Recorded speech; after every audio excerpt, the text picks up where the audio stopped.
अस्सलामुअलैकुम वरहमतुल्लाहि वबरकातुहू। उम्मीद और दुआ है कि आप और आपके घर वाले सभी खैरियत से होंगे। आज के हमारे हॉरर स्टोरीज़ एपिसोड 62 में हमारे पास रूरल इंडिया की कुछ चिलिंग एंड हॉरिफाइंग इवेंट्स पर बेस्ड हॉरर स्टोरीज़ हैं। लेकिन इन स्टोरीज़ पर बढ़ने से पहले एक स्पेशल एपिसोड के कमिंग टीजर पर गौर फरमाइए। दूसरा, यहाँ पे इन चीज़ों के ना गुजरने का रास्ता है। जिस तरह जब चांद की तारीखें आती हैं, जिन दिनों में चांद नहीं निकलता, अच्छा, तो यहाँ से अक्सर हम लोगों ने हंसने खेलने की आवाज़ें, चूड़ियों की आवाज़ें, पायल की आवाज़ें, अच्छा। खिलखिलाने की आवाज़ें ये आती हैं। चीज़ों के गुजरने का टाइम है। आवाज़ आ रही है आपको? बिल्कुल ये बिल्कुल। अगर वो आपको पता है, अगर फॉर एग्जांपल जितने भी ये जिन्नात हैं या जितने भी इविल एंटिटी है, उनको हमेशा शराब की बोतल में ही बंद किया जाता है। वो जब मुड़े हैं, गाड़ी की रोशनी सामने पत्थर पे पड़ी, तो पत्थर, ये उनकी गाड़ी जा रही है। यहाँ पर एक औरत, ठीक है, कुब निकाल के बैठी हुई है उस पत्थर के ऊपर, उस वीरान इलाके में। और आगे मुझे नहीं पता कि क्या हुआ क्या नहीं हुआ, लेकिन 3-4 घंटे बाद सिर्फ उनकी डेड बॉडी घर पहुंची थी, जिसमें उनके मुताबिक उन्होंने ये कहा था कि जी इनका दिल नहीं था बीच में। आई होप कि आपको ये टीज़र पसंद आया है और इस तरह के मज़ीद एपिसोड्स जिन स्टोरीज़ पॉडकास्ट सीज़न 2 जल्द आप तक पहुंचाया जाएगा। तब तक के लिए चलते हैं रूरल इंडिया की कुछ हॉन्टेड विलेजेस में।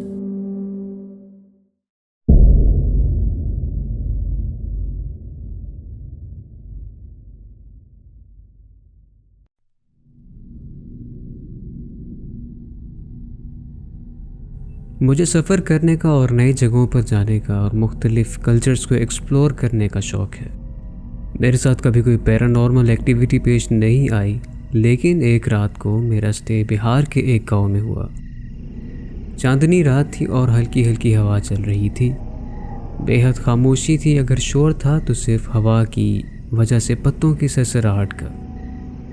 मैंने किसी मुकामी इंसान से होटल का पूछा जहां मैं एक रात गुजार सकूं और सुबह अपनी मंजिल के लिए निकल जाऊं। किसी ने मुझे बताया कि करीब ही में एक होटल है, तो मैंने वहां अपनी गाड़ी एक प्लॉट में पार्क की और उस होटल की तरफ निकल गया।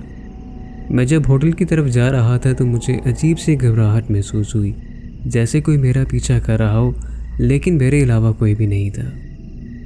मैंने इस गाँव के बारे में काफ़ी कुछ सुन रखा था, लेकिन इन बातों को मैंने अनसुना ही समझा। मेरा इंटरनेट भी काम नहीं कर रहा था और मुझे यूं महसूस हो रहा था जैसे मैं भटक गया हूं। अंधेरी रात थी और मैं बिल्कुल अकेला उस चौक में था जहां उस आदमी ने मुझे होटल का बताया था। मुझे कुछ अंदाज़ा नहीं था मैं कहाँ हूँ, और गुम हो जाने का खौफ मुझे मज़ीद परेशान कर रहा था। स्ट्रीट लाइट्स एक दूसरे से बहुत दूर थी और उनकी टिमटिमाहट ऐसे माहौल में मेरे लिए मज़ीद खौफ की इलामत बनती जा रही थी। मैं अब ऐसी जगह पे था जहाँ ना मेरा आगे बढ़ने का जी था, और खौफ की वजह से मैं डर के मारे वापस गाड़ी की तरफ जाने की भी हालत में नहीं था। खैर, मैं सीधा चलता गया जैसा उस आदमी ने मुझे बताया था। चलते चलते मैंने दूर एक शख्स को खड़े देखा, जिसका चेहरा तो वाज़ेह नहीं था, लेकिन उसके लिबास से यूं ज़ाहिर हो रहा था जैसे उसने वहाँ का कोई मुकामी लिबास पहना हो। जैसे मैं उसके करीब बढ़ता गया, मुझे उसका चेहरा वाज़ेह होता गया। वो एक बूढ़ा आदमी था जिसका चेहरा बहुत खौफनाक था। मैंने उससे होटल का पूछा तो उसने अपनी दाएं जानिब इशारा किया। वो एक छोटा सा होटल था जिसके बाहर नूर महल लिखा हुआ था। मैं अंदर दाखिल हुआ और एक कमरा किराए पर लिया। कमरा बहुत छोटा सा था, लेकिन एक रात गुजारने के लिए काफ़ी था। मुझे फिर ऐसा महसूस हो रहा था जैसे मैं अकेला नहीं हूँ उस रात में, बल्कि होटल में कुछ और भी था मेरे अलावा। खैर, मैं फ़्रेश हुआ और सोने की तैयारी की।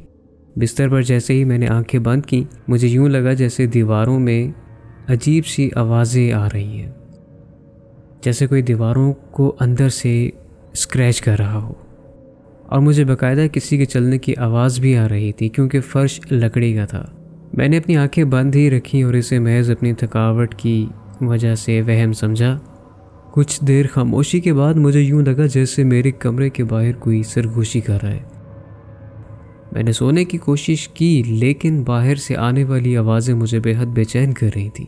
मैं तंग आकर उठा और दरवाज़ा खोला तो वहाँ कोई न था। मैं दोबारा अपने बिस्तर की तरफ आया तो यूं लगा जैसे कोई बाहर हल्की सी आवाज़ में हंसा हो। मैंने दिल ही दिल में सोचा कि शायद कोई मुसाफिर है जो जानबूझकर तंग कर रहा है। मैं वापस आकर बिस्तर पर लेट गया। मुझे फिर यूं लगा जैसे कोई मुझे देख रहा है।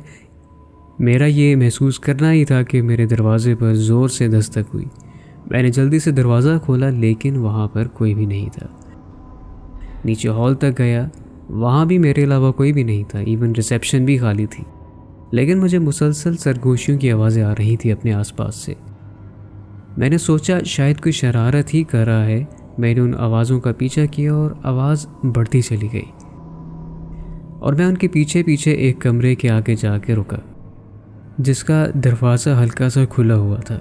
मैं उस कमरे में दाखिल हुआ जिसके एक कोने में बहुत सी हड्डियाँ थीं और बहुत सी किताबें पड़ी हुई थीं। दूसरी जानिब मिट्टी के बर्तन में और कमरे के बीचों बीच एक बड़ा सा पत्थर का मेज़ था और उस मेज़ पर एक लड़की का मुजस्मा था। कमरे में मुझे यूं लग रहा था जैसे उस कमरे में अजीब सी एक ज़िंदगी है। हालांकि देखने में सब कुछ बेजान लग रहा था मगर फिर भी कुछ था जो जानदार महसूस हो रहा था। जैसे उस कमरे में बहुत से लोग हैं और वो हर तरफ से मुझे देख रहे हैं। फिर मुझे यूं भी महसूस हो रहा था जैसे मेरे कानों में कोई पीछे से सांस ले रहा है। मैं घबरा कर बाहर की तरफ भागा तो पीछे एक बहुत वज़नी सी आवाज़ आई। मेरे पाँव जैसे जम गए।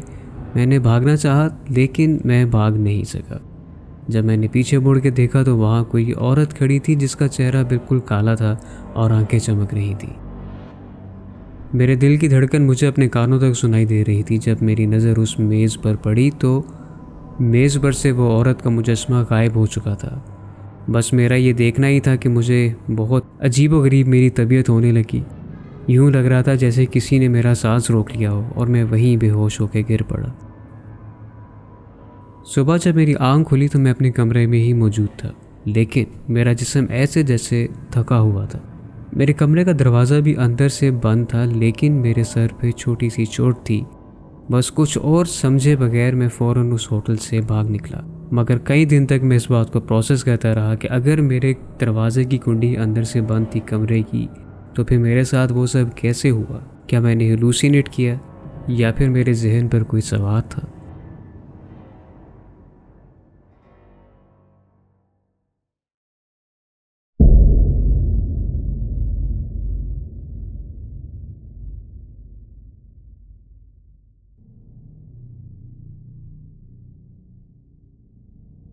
इंडिया के एक गांव की सुनसान गलियों में चांद आसमान पर चमक रहा था।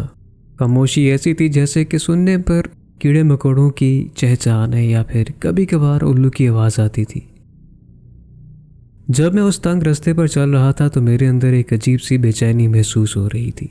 मैंने इस गांव के बारे में बहुत अजीबोगरीब किस्से कहानियां सुन रखी थीं जिन पर मैंने कभी यकीन नहीं किया था। यह बात देर रात की है जब मैं होटल वापसी का रास्ता ढूंढते वक्त गुम गया था।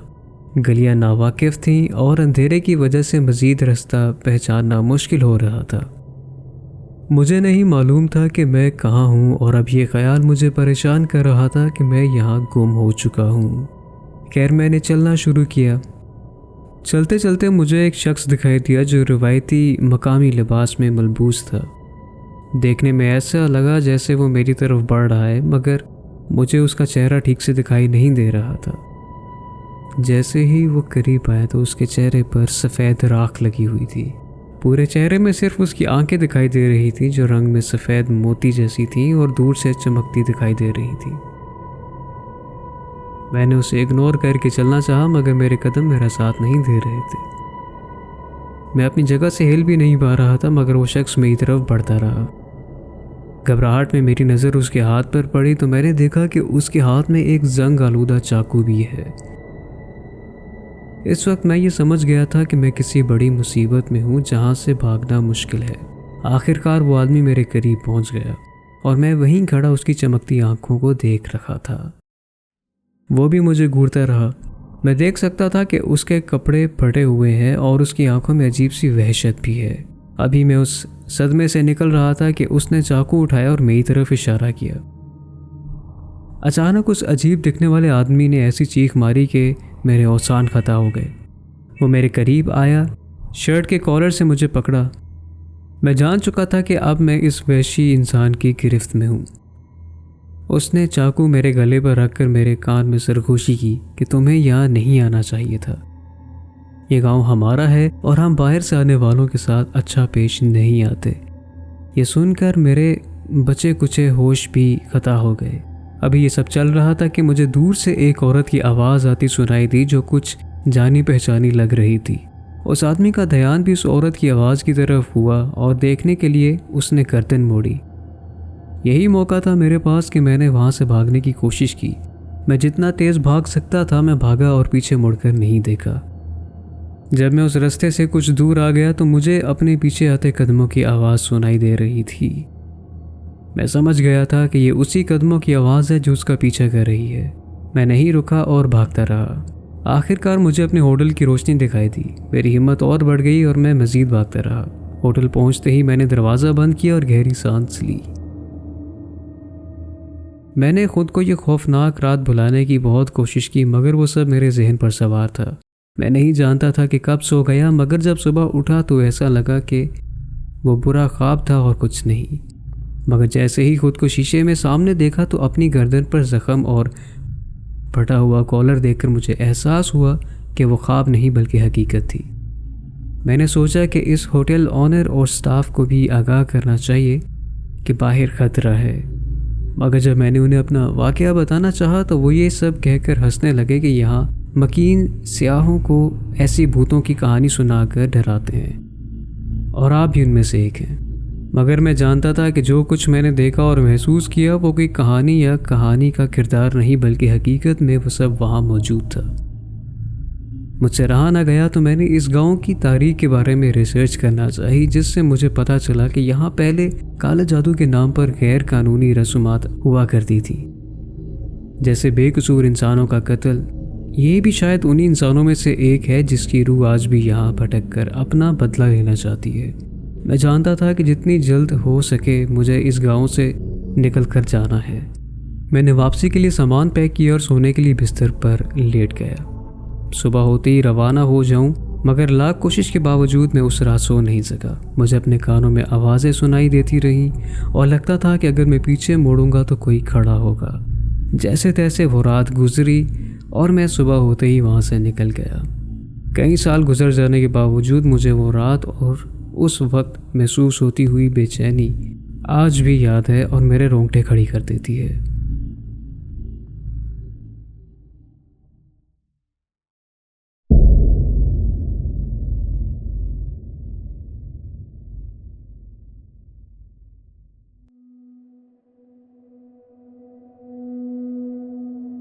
आज से 4 साल पहले मैंने और मेरे दोस्तों ने हमारे एक दोस्त हकीम के डेरे पे जाने का प्लान किया। हम लोग तकरीबन शाम के टाइम निकले थे।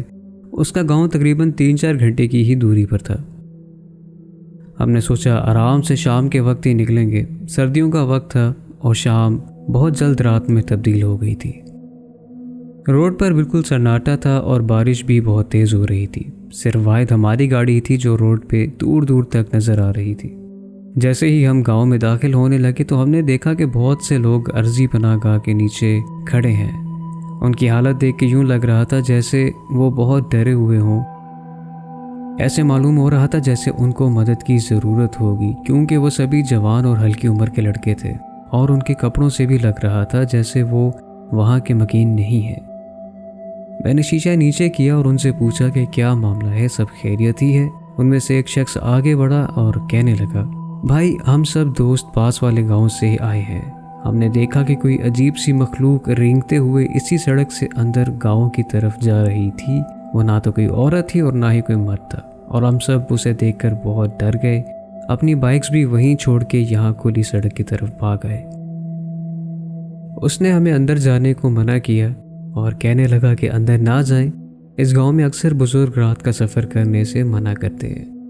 मैं उसकी बातें सुन रहा था तो मेरे दोस्त ने मुझे हल्की सी आवाज़ में कहा कि शीशा ऊपर चढ़ाओ, बस जानबूझ के हमारी फिरकी ले रहे हैं। मैंने भी यही सोचा और गाड़ी गांव की जानिब घुमा ली।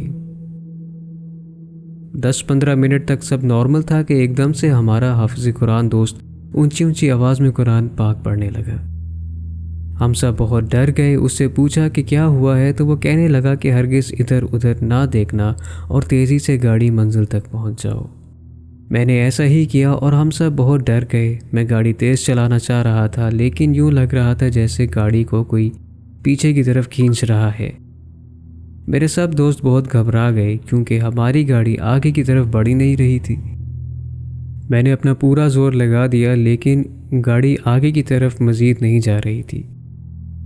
मेरे एक दोस्त ने हमारे दूसरे दोस्त जिसकी तरफ हम जा रहे थे उसको कॉल मिलाई, लेकिन उसका नंबर बंद जा रहा था। हम सब बेहद डर गए थे। जो दोस्त कुरान पढ़ रहा था उसने हम सबको मना किया कि पीछे कोई मुड़कर ना देखे। अभी उसका ये कहना था कि एकदम से हमारी गाड़ी बंद हो गई। मेरा एक दोस्त ज़ोर ज़ोर से चीखने लग गया और साथ ही बेहोश हो गया। अब सिर्फ हम 3 ही उस गाड़ी में डरे सहमे हुए बैठे थे।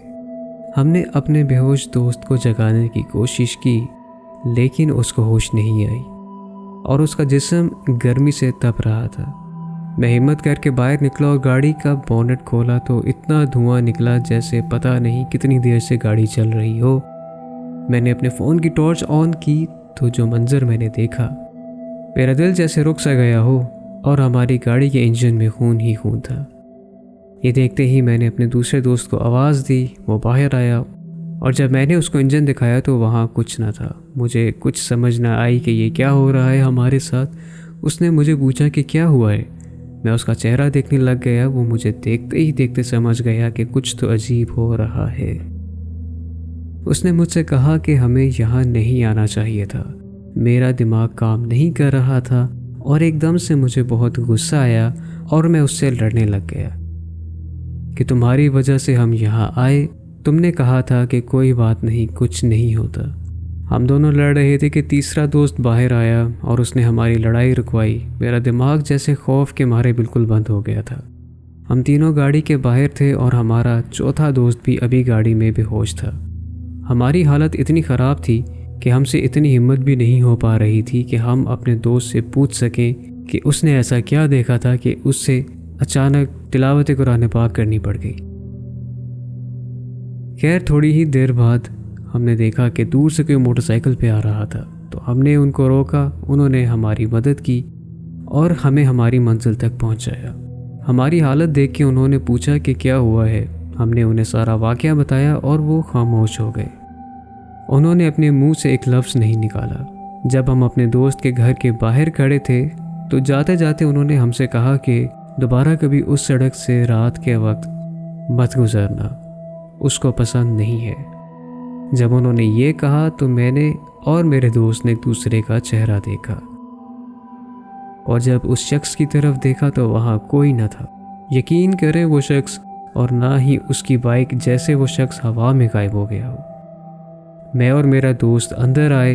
उस वक्त तक हमारा बेहोश दोस्त भी होश में आ चुका था और उसकी हालत भी काफ़ी बेहतर थी। हमने उससे पूछा कि तुमने ऐसा क्या देखा था, तो उसने बताया कि जब साकिब यानी हमारा हाफ़िज़ कुरान दोस्त तिलावत कर रहा था तो उसकी राइट साइड पे मैंने एक औरत को देखा था जिसका चेहरा आधा जला हुआ था और वो साकिब को घूर रही थी। बस उसके बाद मुझे कुछ याद नहीं। और साकिब से जब पूछा कि उसने क्या देखा था तो वो बताता है कि जब मैं गाड़ी चला रहा था तो उसने पीछे मुड़ के देखा तो ठीक हमारी गाड़ी के पीछे बहुत से छोटे छोटे लोग थे जो आग के इर्द गिर्द चक्कर काट रहे थे। हमें आज तक समझ नहीं आई जिस रास्ते से हम गुजरे उसी रास्ते पे वो छोटे लोग कहाँ से आए और सिर्फ साकिब को ही क्यों नज़र आए, और वो औरत जो हमारी गाड़ी में थी वो कौन थी और हमारी गाड़ी को कौन खींच रहा था। वो दिन और आज का दिन हम लोग कभी दोबारा शाम होने के बाद उस गांव में नहीं गए।